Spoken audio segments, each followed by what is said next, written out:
आजकल social media पर एक वीडियो वायरल है जिसमें एक नौजवान दूसरे मुल्क यानी पाकिस्तान के मिर्ज़ा मोहम्मद अली से संभल हिंसा के ताल्लुक से सवाल कर रहा है कि उस हिंसा के अंदर जो नौजवान मारे गए हैं उनके बारे में आपकी क्या राय है, आपका क्या नज़रिया है। बाद में जब ये वीडियो बहुत ज़्यादा वायरल हुआ तो पुलिस ने जांच की तो पता चला कि ये नौजवान संभल ही का है और इसका नाम मोहम्मद आकिल है। तो संभल से बैठकर दूसरे मुल्क से सवाल कर रहा है और पूछ रहा है। आप देखें, हालांकि संभल के अंदर इतने बड़े बड़े उलमाए किराम मौजूद हैं और इतने बड़े बड़े मदरसे मौजूद हैं और इतनी सारी मस्जिदें हैं। उन मस्जिदों के अंदर अइम्मा हैं, इमाम लोग मौजूद हैं, उनसे पूछना चाहिए। और ये साहब, ये नौजवान मोहम्मद आकिल इनका नाम बतलाया जा रहा है, ये दूसरे मुल्क से सवाल कर रहे हैं। हालांकि हम तो ये बात तय नहीं करेंगे कि अब क्या होगा, ये तो खुद कोर्ट तय करेगा कि अब आगे क्या होगा।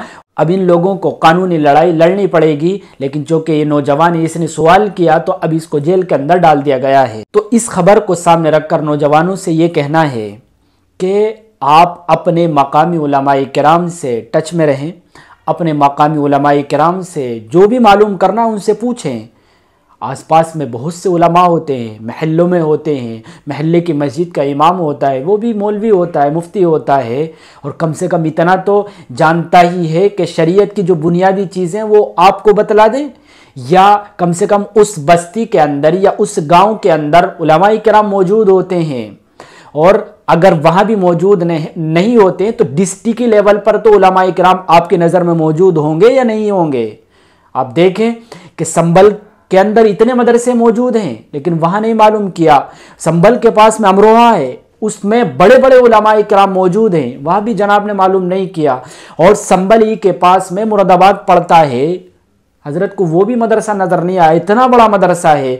और ख़ुद इंडिया के अंदर दारुल देवबंद है और मज़ाहिलूम है, नदवतुल उलमा है, यानी बड़े बड़े मदरसे हैं, वहाँ से पूछ लें आप।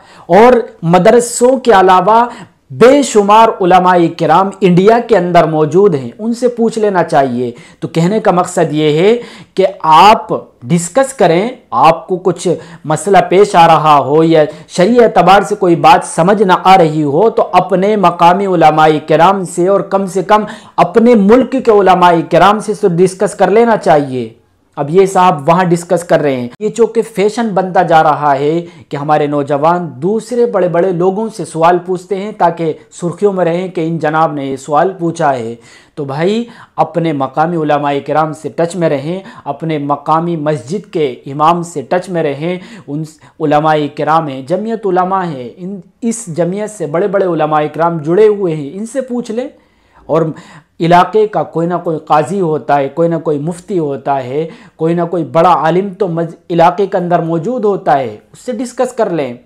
बाहर इधर उधर नज़र ना दौड़ाएं। दूसरी बात यह कि सवाल करने में भी एहतियात करनी चाहिए, यानी हमें सवाल करते हुए देखना चाहिए कि इसका जो जवाब मुझे मिलेगा उस जवाब से मुझे कितना फ़ायदा होगा। यानी बिला वजह के सवाल नहीं करने चाहिए।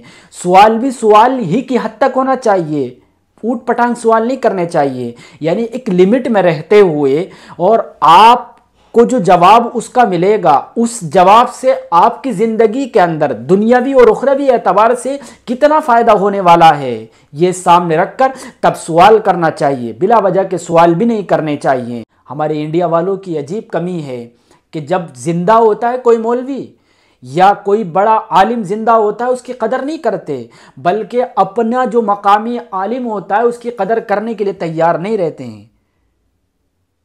और फिर बाद में जब मर जाता है उसकी कदर करते हैं। फिर बाद में यहाँ तक नौबत आती है कि उस आलिम का मज़ार भी बना डालते हैं। यानी फिर इतनी अकीदत हम लोग दिखाते हैं। तो जब आदमी ज़िंदा होता है तभी अकीदत दिखा ले और तभी उससे जो आपको फ़ायदे देने वाली चीज़ें हैं उस बारे में उससे डिस्कस कर ले और उससे गुफ्तगू कर ले। तो लिहाजा दो बातें याद रखें, आपको कभी कोई ज़रूरत पेश आए अपने मकामी उलमाए किराम से, मसाजिद के अइम्मा लोग होते हैं, इनसे डिस्कस कर लें। या सोशल मीडिया पर इंडिया के अंदर भी बहुत से उलमाए किराम काम कर रहे हैं, उनसे डिस्कस कर लें। इधर उधर भागने की कोई ज़रूरत नहीं है। दूसरी बात यह है कि आप सवाल ज़रा देख कर करें कि आप जो क्वेश्चन कर रहे हैं, कोई सवाल अगर आप कर रहे हैं तो आपको उससे फ़ायदा कितना होने वाला है, आपका दुनियावी कितना फ़ायदा हो रहा है और उखरवी कितना फ़ायदा हो रहा है, इस बात को सामने रखकर तब लोगों से सवाल करें। और इंशाअल्लाह जब आप इन चीज़ों को सामने रखकर उलमाए किराम से, अइम्माए किराम से सवाल करेंगे तो फिर उससे फ़ायदा भी होगा। अल्लाह ताला कहने सुनने से ज़्यादा अमल की तौफीक अता फरमाए।